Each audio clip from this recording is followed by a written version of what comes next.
Bonjour à toutes et à tous, dans cette vidéo, nous allons voir comment déterminer la limite d'une suite UN définie de façon explicite.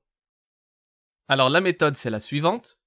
Dans un premier temps, on va identifier les différentes opérations, les termes et les facteurs. Puis, en appliquant les opérations sur les limites, on déduit le résultat lorsque ce n'est pas une forme indéterminée. Et dans le cas où c'est une forme indéterminée, on doit transformer l'écriture pour soulever cette indétermination pour enfin conclure sur la limite. On commence par la première suite, UN égale moins 2n au cube, moins 3n carré, moins 1, avec n un entier naturel. Donc première chose à faire, on identifie ici les différentes opérations, les différents termes et les éventuels facteurs. Donc ici nous avons trois termes.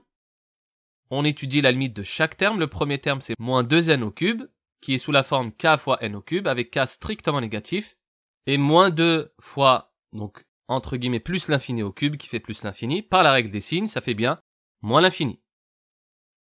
Deuxième terme, moins 3n carré. Même chose, c'est sous la forme k fois n au carré, avec k strictement négatif, qui vaut moins 3. Sa limite est donc moins l'infini. Enfin, le dernier terme, moins 1, qui est constant, sa limite c'est moins 1. Maintenant, on applique les opérations sur les limites, sachant qu'il n'y a pas de forme indéterminée. On peut donc conclure, par somme, que la limite c'est entre guillemets moins l'infini moins 1, ce qui fait bien limite UN, quand n tend vers plus l'infini, égale à moins l'infini. Donc dans ce premier cas, il n'y avait pas de forme indéterminée. On passe à un deuxième exemple, dans lequel on va retrouver une forme indéterminée, avec la suite définie sur n par UN égale n au carré moins 4n plus 3.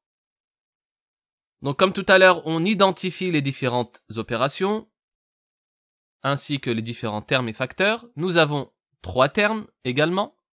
N au carré tout seul, c'est sous la forme k fois n au carré, cette fois-ci avec k strictement positif, sa limite est donc plus l'infini. Moins 4n maintenant, c'est sous la forme k fois n, et d'après le cours, comme k est strictement négatif, la limite c'est moins l'infini. Enfin 3 qui est constant, sa limite c'est 3. Et par somme, on obtient une forme indéterminée, puisqu'on a plus l'infini, moins l'infini, plus 3. Donc maintenant, pour soulever cette indétermination, on factorise, pour tous les polynômes, ici c'est un trinôme, par n à la puissance la plus grande, ici c'est n au carré. Donc comment factoriser? Je mets n carré en facteur, j'ouvre une parenthèse, qu'est-ce qui reste après? Donc il reste 1, puisque c'est n au carré fois 1. Ensuite, moins 4n, je factorise par n carré, ça fait moins 4 sur n, puisque en fait n c'est n au carré sur n. Et enfin 3 tout seul, quand je factorise, ça fait 3 divisé par n carré. À ce moment-là, je regarde quelle est la limite de chaque facteur. Le premier c'est n au carré, et le deuxième c'est ce qu'il y a dans la parenthèse, 1 moins 4 sur n plus 3 divisé par n carré.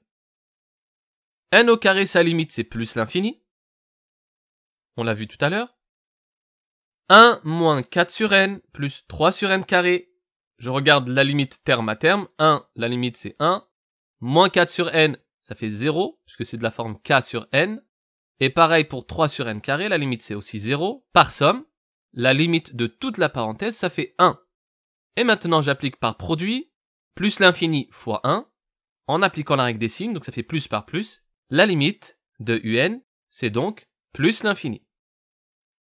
Je finis par un dernier exemple, avec la suite UN définie sur n par UN égale à n plus 3 divisé par 2n plus 7.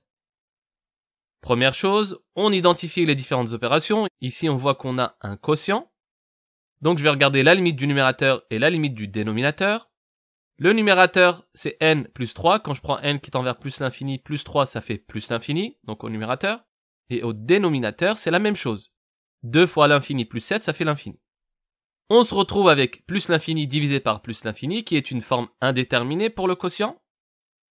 Et pour soulever cette indétermination, ça va être la même méthode que précédemment. Nous allons factoriser par n à la puissance la plus haute, au numérateur et au dénominateur. Ça donne donc UN égale à n plus 3 divisé par 2n plus 7 en factorisant au numérateur ça fait n facteur de 1 plus 3 sur n. Au dénominateur, ça fait n facteur de 2 plus 7 sur n. Je simplifie les n, ça me donne 1 plus 3 sur n, divisé par 2 plus 7 sur n. Et maintenant, je regarde la limite du numérateur et du dénominateur. Donc là, on vient d'exprimer un différemment. Pour le numérateur 1 plus 3 sur n, la limite c'est 1. Puisque 3 sur n, ça fait 0. Même chose pour 2 plus 7 sur n. 7 sur n, ça fait 0. La limite du dénominateur, ça fait 2. Par quotient, la forme indéterminée est donc levée. On applique donc le quotient des limites. 1 sur 2, la limite de un, ça fait 1 demi. Il faut savoir aussi que c'est bien de vérifier ces résultats à la calculatrice, ce qui permet de confirmer vos calculs. Voilà, c'est la fin de cette petite vidéo. Je vous remercie d'avoir écouté et je vous dis à bientôt.